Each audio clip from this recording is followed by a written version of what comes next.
जय माता काली। दोस्तों कैसे हो आप सब। दोस्तों आप सभी का हार्दिक स्वागत है हमारे चैनल में। तो दोस्तों आज की इस वीडियो में मैं आप सभी भक्तों को बताने वाली हूँ, सोने से पहले अपने तकियों के नीचे ये दो चीज़ रख देना और देख लेना। काली माता की सारी शक्ति आप लोगों को इस रातों रात प्राप्त हो जाएगी जब आप लोग सोने से पहले अपने तकिए के नीचे यह चीज़ रखोगे जो मैं आपको इस वीडियो में बताने जा रही हूँ। तो चलिए दोस्तों, मैं आपको पूरी जानकारी के साथ बताऊंगी कि क्या चीज़ है जो आपको अपने तकिया के नीचे रखकर सोना है।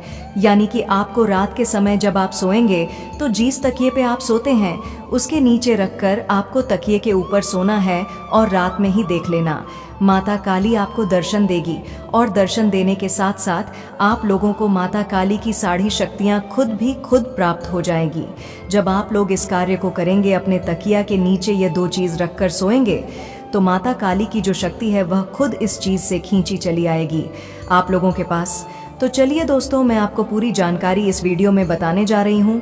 पर बताने से पहले मैं आप सभी से रिक्वेस्ट करना चाहती हूँ, अगर आप हमारे चैनल पर नए हो तो चैनल को लाइक, शेयर, सब्सक्राइब और कमेंट ज़रूर कर दें, क्योंकि इस चैनल पे आपको ऐसी जानकारी सबसे पहले मिलने वाली है जो जानकारी आपको कहीं भी आज तक नहीं मिली होगी। तो चलिए दोस्तों, मैं आप सभी को बता देती हूँ, सोने से पहले आपको इस कार्य को करना होगा। और कार्य यह करना है कि आपको अपने तकिए के नीचे, यानी कि जो जिस तकिए पर आप शुरू से सोते हो, जो तकिया आपका खुद का हो, उसके नीचे आप लोगों को ये दो चीज़ रखनी होगी। तो जैसे ही आप ये दो चीज़ रखेंगे तो आपको रात के कम से कम 3 से 4 बजे के बीच में आप लोगों को माता काली दिखने लगेगी। जैसे ही आपको माता काली दिख जाएगी, चाहे वह रियल में दिखे, चाहे वह आपको सपना के मध्य में दिखे, जैसे भी दिखे, दिखेगी ज़रूर। और जैसे ही समझ लो माता काली दिखे तो आपको शक्ति प्राप्त हो जाएगी। अगर आपको माता काली नहीं दिखेगी तो समझ लो कि अभी माता काली की शक्ति आपको प्राप्त नहीं हुई है।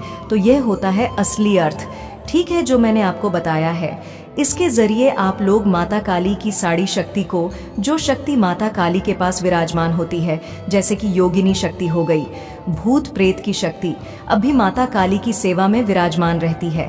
3 लोगों की शक्तियां भी माता काली की सेवा में विराजमान रहती हैं। दुर्गा माता है, वैष्णो माता है, शेरावाली है, सरस्वती माता है, साड़ी माता माता काली के साथ ही विराजमान रहती है। तो आप लोगों को जितनी साड़ी माता काली के साथ शक्तियां रहती है, वह साड़ी की साड़ी शक्ति आपको प्राप्त हो जाएगी जब आप लोग अपने सोने से पहले अपने तकिया के नीचे यह दो चीज़ रखकर सोएंगे। ठीक है, तो आपको मैं बता देती हूँ क्या चीज़ है। वो आपको 11 लौंग लेनी है, ठीक है, सबूत वाली लौंग लेनी है। टूटी हुई लौंग मत लेना। किसी भी चीज़ में कभी भी टूटी हुई लौंग नहीं चढ़ाई जाती है। हमेशा हर चीज़ में सबूत लौंग चढ़ाई जाती है जिनके ऊपर फूल बना होता है, ठीक है। वो वाली लौंग ले लेनी है आपको, 11 लौंग ले लेनी है। और उसके साथ साथ आपको ले लेना है 1 नींबू, तो 1 नींबू ले लेना है और 11 लौंग ले लेनी है। अब उसमें से 11 लौंग में से आपको 7 लौंग नींबू के अंदर डालनी है। और आपको अब बची हुई लौंग, मतलब 7 हमने उसमें से ले ली, तो हमारे पर बची 4 लौंग। अब 4 लोगों को आपको अपने तकिए के नीचे रख देना है, एक साथ, मतलब जोड़े में रखना है। और जो 7 लौंग हैं वो तो आपने नींबू में डाल दी, और नींबू को भी आपको अपने तकिए के नीचे रख देना है। और रखने से पहले आपको इन दोनों चीज़ों को लेकर हाथ में आपको माता काली के मंत्र का जप करना है। जैसे कि माता का काली का मंत्र है ओम जयंती मंगल, काली भद्रकाली, दुर्गा क्षमा धात्री स्वाहा सदा नमोस्तुते, यह वाला मंत्र है, ठीक है। यदि इस मंत्र को आप जल्दी से ना याद कर पाओ तो यह वाला बोल देना, ओम क्रीम काली के नमः। यह 2 मंत्र है। इन दोनों मंत्र में से एक मंत्र बोलकर आप लौंग को अपने तकिए के नीचे रख देना है। आपको ये कार्य जो मैंने अच्छे तरीके से आपको बताया है, अब आगे क्या करना है, आपको अब बह रख के आपको सीधा सो जाना है। वहाँ से उठना नहीं है, बिल्कुल भी नहीं उठना। अगर आपको टॉयलेट जाना हो तो आप उठे वरना ना उठे, मतलब कि जैसे कोई कम वाम करना हो या फिर वैसी चीज़ से ना उठे। जब एक बार आपने वो चीज़ रख दी तो आपको अपने तकिया के पास से कहीं आना जाना बिल्कुल भी नहीं है, क्योंकि वह जो घेरा है वह माता काली का वास हो गया है।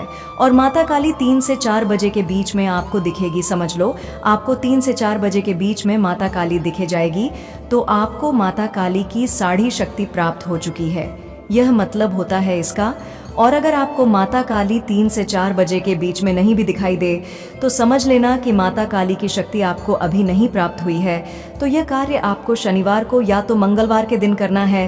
तो चलिए दोस्तों, मैंने आपको बता दिया है मेरे बच्चे कैसे हो तुम। आज तुम्हारे जीवन का एक नया अध्याय शुरू हो रहा है। मेरे बच्चे, तुमने बहुत चोट खाई है। जिंदगी में हर रिश्ते ने तुम्हें आजमाया है, तुम्हारे धैर्य की, तुम्हारे प्रेम की परीक्षा ली है। यहाँ तक कि बुरे समय में तुम्हारे अपनों ने भी तुम्हारा साथ छोड़ दिया।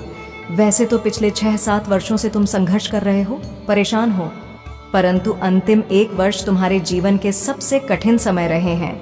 बहुत कुछ छूटा तुमसे, कुछ रिश्तों को तुमने हमेशा के लिए खो दिया। तुम्हारा करियर बनते बनते रह गया। लोगों ने भी अपनी कड़वी बातों से तुम पर खूब प्रहार किया। तुम्हारा मन वैसे भी बहुत अशांत है, क्योंकि जो तुम इतने समय से करने का प्रयास कर रहे हो उसमें तुम्हें अब तक सफलता नहीं मिली।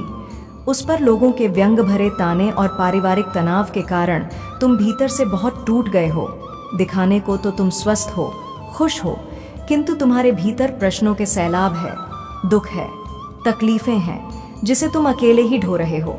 तुम अपनी बातें, अपनी भावनाएं किसी से नहीं कहते, क्योंकि जीवन की गुत्थियां को सुलझाने में तुम इतना तो समझ गए हो कि कोई भी तुम्हारा अपना नहीं है।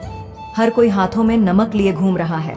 लोगों पर विश्वास करके तुमने बहुत बार धोखे खाए हैं, इसलिए अब तुम अपने घाव सबसे छुपा कर रखते हो। मेरे बच्चे, मैं जानती हूँ तुमने जो कुछ भी सहा वह बहुत पीड़ादायक है।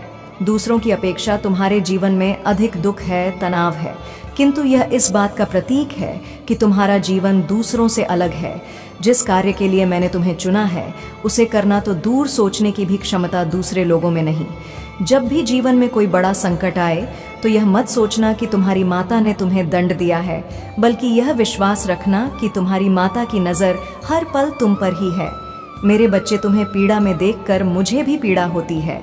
मैं चाह तो क्षण भर में तुम्हारे दुख मिटा सकती हूँ, तुम्हारी स्थिति बदल सकती हूँ, परंतु तुम्हारा जीवन उद्देश्य बहुत बड़ा और विशेष है। मेरे बच्चे, जिस पद को तुम ग्रहण करने वाले हो उसे संभालने के लिए, उसकी गरिमा बनाए रखने के लिए तुम्हें बहुत कुछ सीखने, समझ और बहुत सारे अनुभवों की ज़रूरत है। बहुत बार गिरना संभलना पड़ेगा, किंतु तुम चिंता मत करो, मैं हूं ना तुम्हें संभालने के लिए। मेरे बच्चे, आज मैं बहुत खुश हूं क्योंकि तुमने अपने जीवन के सबसे कठिन कम पड़ाव को पार कर लिया है। आज का दिन तुम्हारे लिए बहुत विशेष है, बस कुछ कदम और चलना है। डरना मत, मैंने तुम्हारा हाथ कस के पकड़ा है। बहुत जल्द तुम अपनी मंजिल तक पहुंचने वाले हो, तैयार रहो। एक बड़े उत्सव के लिए मैं जानती हूँ इस संदेश को सुनकर तुम्हारे मन में हजारों प्रश्न उठेंगे, शंका भी होगी, किंतु अपने मन में शंका का वास मत होने देना, क्योंकि शंका संभव चीज को भी असंभव में परिवर्तित कर देती है, सुख को भी दुख में बदल देती है। इसलिए खुश रहो, सकारात्मक रहो, खुद को कोसना और रोना बंद करो, अपना दृष्टिकोण बदलो। तुम बहुत भाग्यशाली हो क्योंकि तुम मेरे हृदय के अत्यंत निकट हो, क्योंकि जो दुख, दर्द, अनेक प्रकार की उलझने तुम्हारे रास्ते में रुकावट बनकर खड़ी है उसमें मेरी मर्जी समझो। मेरे बच्चे, जब भी लगे कि तुम अकेले हो, जब भी लगे कि तुम हार रहे हो या तुम्हें असफलता का भय सताए, तो मेरी एक बात हमेशा याद रखना, मैं अनंत काल तक तुम्हारे साथ हूँ। श्रद्धा और धैर्य ही जीवन की एक महत्वपूर्ण निधि है, इसे तुम कभी खोने ना देना। भरोसा रखना अपनी माता पर कि मैं जो करूँगी तुम्हारे लिए कल्याणकारी होगा। मेरे बच्चे, मैं तुमसे केवल इतना कहना चाहती हूँ, सब्र रखो, ये मुसीबत भरे दिन गुजर जाएंगे और जो लोग आज तुम पर हंसते हैं वह कल तुम्हें देखते रह जाएंगे। होगा, उसे भी ये पता है कि तुम्हारा यकीन फिर से जितना इतना आसान नहीं होगा उसके लिए, पर पहले उसे यह तो एहसास हो कि उसने गलत क्या किया है, क्योंकि वह तो आज भी अपने घमंड में इतना चूर है कि उसे लगता है कि उसने तो कुछ भी गलत नहीं किया है। तुम्हें कोई बात बुरी लगी और तुम उससे से दूर हो गए, तुमने उसे समझाने का एक मौका भी नहीं दिया, और जब तक वह तुम्हें गलत समझता रहेगा वह इस रिश्ते को कभी ठीक नहीं कर पाएगा। अगर उसे सच में तुमसे माफ़ी चाहिए तो तुम्हें उसकी आंखों में पछतावा देखना होगा।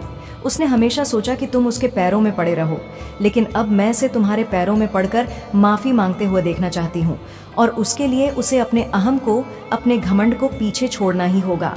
वह रोज़ मेरे मंदिर में आकर मुझसे माफ़ी मांगता है, मुझसे भीख मांगता है तुम्हें वापस पाने की, लेकिन मैं उसे माफ़ नहीं करूँगी जब तक वह तुमसे माफ़ी नहीं मांगता। जब तक वह तुमसे नजरें मिलाकर अपनी हर गलती को सुधारने का वादा नहीं करेगा, तब तक मैं भी उसे माफ नहीं करूंगी। उसने दुख तो तुम्हें दिया है, तो माफी भी उसे तुमसे ही मांगनी पड़ेगी, और उसके लिए उसे अपने ईगो को पीछे छोड़ना ही होगा। अगर वह सच में तुम्हें अपने जीवन में वापस लाना चाहता है, तो उसे अपनी सच्चाई साबित करनी होगी, और इस बार कदम उसे उठाना पड़ेगा। तुम्हारी तरफ इस बार उसे खुद को सही साबित करना होगा, तभी उसे वह माफी मिलेंगे। ओम नमः शिवाय इस महीने में, और अपनी बातों से तुम लोगों को अपनी तरफ आंख करोगे। कहीं ट्रेवल करने जा सकते हो, और वह सफर तुम्हें तुम्हारे करियर में मदद करेगा। तुम्हारे परिवार में और प्रेम संबंधों में वह सम्मान मिलेगा और उनका साथ मिलेगा, जिसकी वजह से तुम्हारे मन में एक सुकून रहेगा और खुशी रहेगी, क्योंकि तुम्हारे आसपास के लोग तुमसे बहुत खुश और प्रभावित होने वाले हैं। इस महीने में तुम्हें ईश्वर का साथ मिलता दिखेगा, उनका बहुत बड़ा सहयोग मिलेगा। तुम्हें तुम्हारी हर प्रार्थना स्वीकार होगी और तुमसे छीनी गई हर खुशी तुम्हें वापस मिलेंगी। तुम्हारे अच्छे कर्मों का फल लेकर आ रहा है। यह महीना तुम्हारे लिए, तुम जिस प्यार के लिए तरस रहे थे, प्रार्थना करते थे, वह प्यार तुम्हें ज़रूर मिलेगा। तुम्हारी मेहनत का फल तुम्हें मिलेगा। इसलिए इस महीने तुम्हारा कॉन्फिडेंस बहुत बढ़ेगा और तुम्हें फिर से यकीन होने लगेगा खुद पर, मुझ पर, मेरी शक्तियाँ पर। परमात्मा पर तुम्हारी उम्मीद टूट रही थी। तुम्हारी आंखों के सामने तुम्हारा पूरा संसार बिखर रहा था। तुम्हारे वोट हुए सपने ही सच होते दिखेंगे।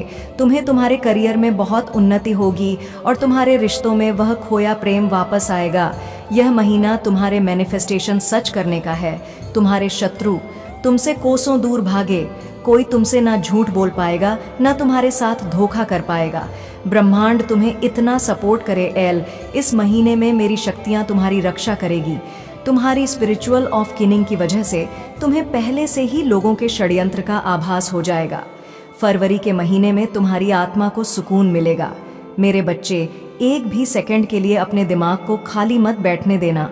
खुद के रिश्तों पर, खुद के ऊपर और अपने करियर पर फोकस करना, क्योंकि तुम्हारे छोटे प्रयास से भी इस महीने में बड़े बड़े रिजल्ट्स मिलेंगे। इसलिए बस बैठकर सोचते मत रहना। जो भी आइडियाज़ मिले उन पर काम ज़रूर करना। सफलता मिले या ना मिले, यह सब कुछ मुझ पर छोड़ देना। रिसाल के बारे में मत सोचना। इस महीने तुम्हें पैसे से पैसा बना सीखना है, नए लोगों से मिलना है, उनके साथ अपने जीवन के उद्देश्य पर काम करना है, क्योंकि इस पूरे महीने तुम्हारा कॉन्फिडेंस बहुत बढ़ेगा। कुछ बिक जाने की ताकत और हिम्मत रहेगी, उत्साह रहेगा तुम्हारे अंदर। इसलिए इस ऊर्जा का पूरा फायदा उठाना। बस अपने स्वास्थ्य का थोड़ा ध्यान रखना, अपनी दिनचर्या, खाने पने का ध्यान रखन। तुम्हें पेट संबंधी समस्याओं का सामना करना पड़े, पर अंत में सब ठीक होगा। बस तुम्हें थोड़ा ध्यान रखने की ज़रूरत है। लोग तुम्हें गलत समझे। कार्यक्षेत्र में मसूरंडी, थोड़ी अनबन हो सकती है, लेकिन वक्त के साथ सारे मनमुटाव ठीक हो जाएंगे। इसलिए जल्दबाजी में और क्रोध में कोई निर्णय मत लेना। जब भी मन शांत हो, क्रोध आए, पानी पीना और थोड़ी देर के लिए उन लोगों से दूर चले जाना, बाहर खुली हवा में जाना, टहलना, उससे तुम्हारा मन शांत हो जाएगा। फिर जाकर किसी से बात करना, जितना हो सके कुत्तों को भोजन देना और उनकी सेवा करना। तुम्हारे काम में भी तुम्हें सफलता नहीं मिल रही है। कुछ लोग तुम्हारा साथ छोड़कर जा चुके हैं और वह टूटे हुए रिश्ते, उनकी यादें तुम्हें आज भी तकलीफ देती है। अब तुम सब कुछ मेरे भरोसे से छोड़कर बैठे हो कि जो होना होगा हो जाएगा। मैं थक गया हूँ। अब जिसको जो करना है करें, मुझे किसी से कोई मतलब नहीं है। लेकिन तुम्हारे जीवन में कितना भी बड़ा तूफान क्यों ना आ जाए, इस दिन का पूरा फायदा उठाना मेरे बच्चे, और अपने भविष्य को तुम्हें खुद लिखना है। तुम्हारे अतीत में क्या हुआ है वह तुम्हारे हाथ में नहीं है। अब तुम अतीत नहीं बदल सकते हो, लेकिन तुम्हें अपना भविष्य खुद लिखना होगा।